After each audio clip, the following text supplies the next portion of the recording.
अब जाने की तैयारी है। जाते जाते एक और विनती स्वीकार कर लो। क्या है पितामह? एक तुम्हारी छोरी है सरकार, तो के बात की चिंता है? बोले महाराज एक ब्याह और हो जाए। अरे आप तो ब्रह्मचारी हो, ये छोरी कहां से आ गई?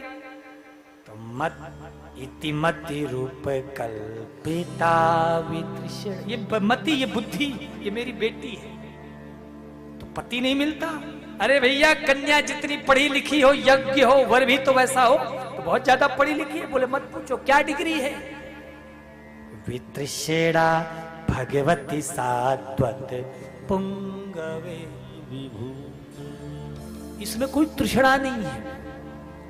तो क्या इच्छा है? बोले आपको देखा है सरकार, तो आप ही के चरणों में निछावर करने का मन कर रहा है। आहा। प्रभु मुझे पता है, मेरी प्रतिज्ञा थी, और मेरी प्रतिज्ञा को रखने के लिए सरकार आपने अपनी प्रतिज्ञा तोड़ी। स्वनिगम अपहाय मत प्रतिज्ञा, और अपनी प्रतिज्ञा भूल करके रथ का टूटा हुआ पहिया लेकर मारने को दौड़े सरकार।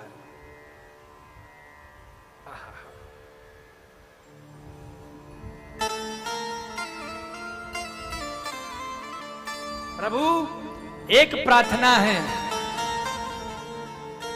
अब मरने का टाइम आ गया, जाने का टाइम आ गया है। आपकी ये माधुरी छवि मेरे हृदय में बस जाए। कन्या बोले आपको तो इच्छा मृत्यु का भर है, आप कुछ दिन और जियो। पितामह बोले आई एम रेडी, मैं तैयार हूं जीने के लिए, लेकिन एक वादा करो, जिस दिन मैं मरूंगा जैसे आज मेरे सामने खड़े हो वैसे खड़े रहना पड़ेगा।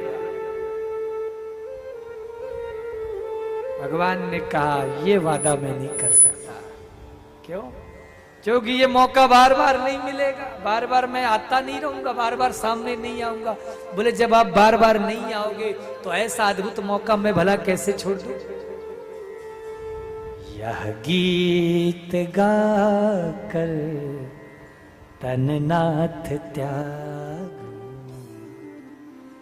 यह गीत गाकर तननाथ त्याग, गोविंद दामोदर माधवेति। और पितामह देखते देखते अपने पांच भौतिक शरीर का त्याग कर दिए और अपने परधाम को चले गए। पांडवों ने सारे कर्म किए। महाराज आपके इसी गया जी में ही आकर पितामह भीष्म ने, यहां तक कि पांडवों ने अपने भाई दुर्योधन इत्यादि का भी श्राद्ध पिंडदान सब किया। ऐसी महिमा है। भगवान प्रभु श्री राम भी इसी गया जी में ही आकर फल्गु नदी के तट पर ही अपने पिता दशरथ को माता सीता प्रभु ने पिंड दिया। ऐसे ये पावन धरा की महिमा है। इस स्थान का नाम क्या है पता है? क्या नाम है? गया।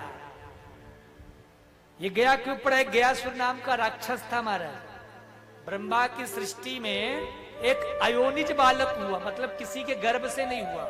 उसका नाम था गयासुर, असुर पुत्र था, तो इसीलिए गयासुर हो गया।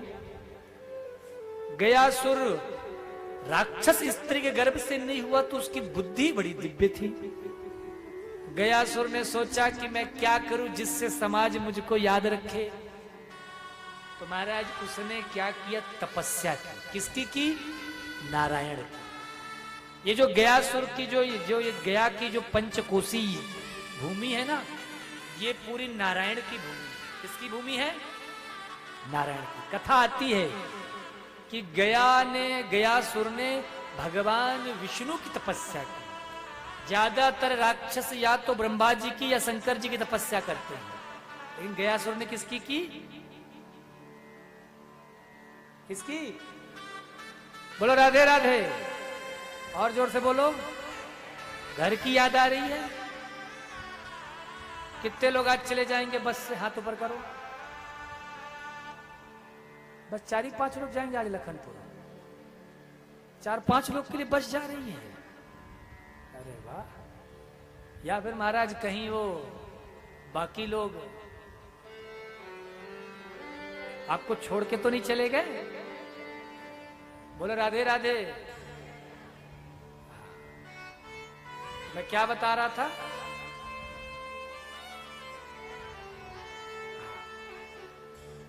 तो विष्णु जी की तपस्या की, भगवान नारायण प्रकट हुए। कहिए असुर महाराज क्या चाहिए वरदान?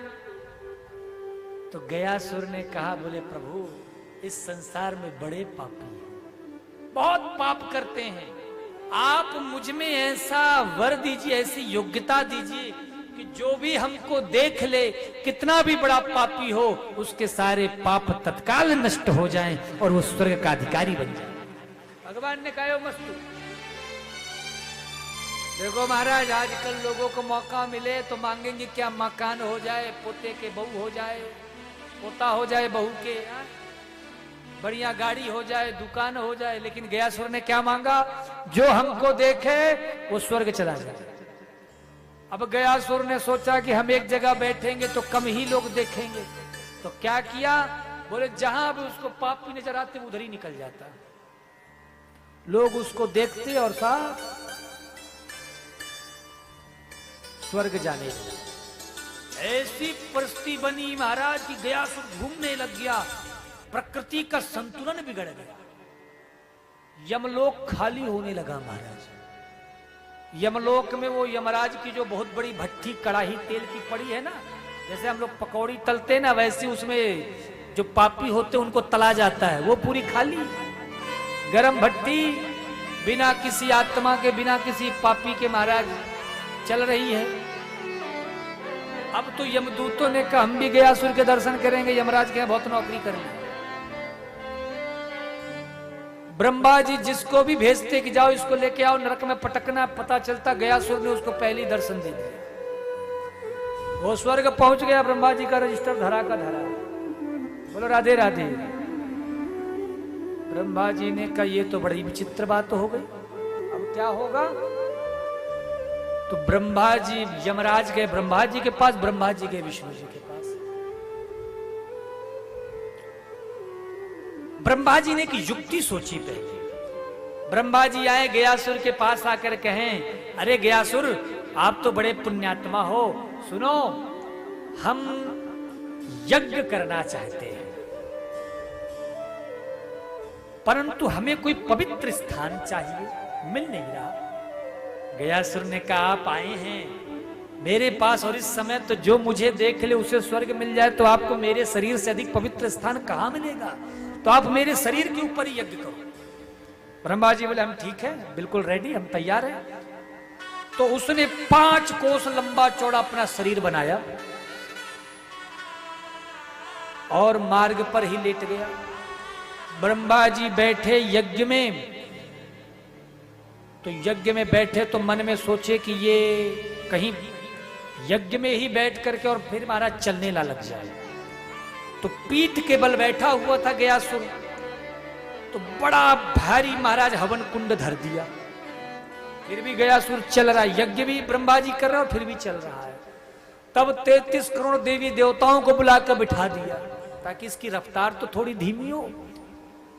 महाराज रफ्तार तो धीमी पड़ी क्योंकि 33 करोड़ देवताओं का बल, लेकिन फिर भी गयासुर नहीं माना, चलता जा रहा है, रेंगता जा रहा है ताकि ज्यादा से ज्यादा लोगों का कल्याण हो। ब्रह्मा जी ने अंत में विष्णु जी से प्रार्थना की, प्रभु ये तो मान नहीं रहा, सब तो हमने उपाय कर डाले, अब आप कोई फैसला लेना पड़ेगा। तो भगवान ने एक विशाल शिला लेकर के और गयासुर के शरीर के ऊपर पटक दिया, और इतनी भारी वो शिला थी कि गयासुर के मुख से रक्त की धारा निकल पड़ी। लेकिन फिर भी गयासुर नहीं माना, नहीं मैं लोगों का कल्याण करना नहीं छोड़ूंगा। धन्य है ये गयासुर जो अपनी अंतिम अवस्था में भी दूसरों की कल्याण की चिंता कर रहा है, फिर भी वो चल रहा है, रेंग रहा है। भगवान ने कहा बड़ा गजब भक्त है ये, हमने ऐसे दैत्य आज तक जीवन में नहीं देखा।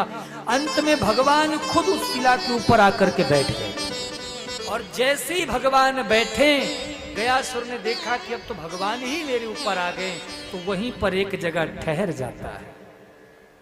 जैसे ठहरा, गयासुर मरने लगा तो भगवान ने कहा, हे गयासुर, ये तो प्रकृति के लिए हमें ऐसा करना पड़ा, पर तुम्हारे भाव से हम बड़े प्रसन्न हैं, इसे तुम हमसे वरदान मांगो। गयासुर ने कहा, प्रभु यदि आप हमको वरदान देना चाहते हो तो दो वरदान दोगे।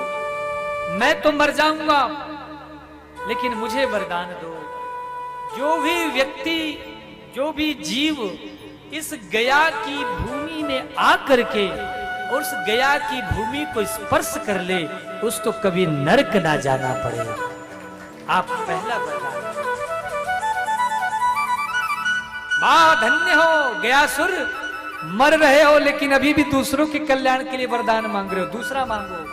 बोले, प्रभु मैंने एक अनुभव तो किया कि जीने वाला व्यक्ति तो मुक्ति पा लेता है, लेकिन जो मर गया है उसकी मुक्ति का कोई मार्ग नहीं। इसलिए दूसरा वरदान आप दो सरकार, कि जो भी जीव इस गया की भूमि में आकर अपने मरे हुए पूर्वजों का, अर्थात पितृ ही नहीं, किसी की ऐसी मृत्यु हुई हो कि अनायास आकस्मिक निधन हो गया हो, आकस्मिक प्राण छूट गए हों, ऐसा जीव भी यदि उसके पुत्र पौत्र उसका नाम लेकर के यहाँ पर श्राद्ध तर्पण पिंड इत्यादि करें, तो तुरंत वो जहां भी उसके पितृ हो वहां से वो लोग तुरंत स्वर्ग के लिए प्रस्थान कर जाएं।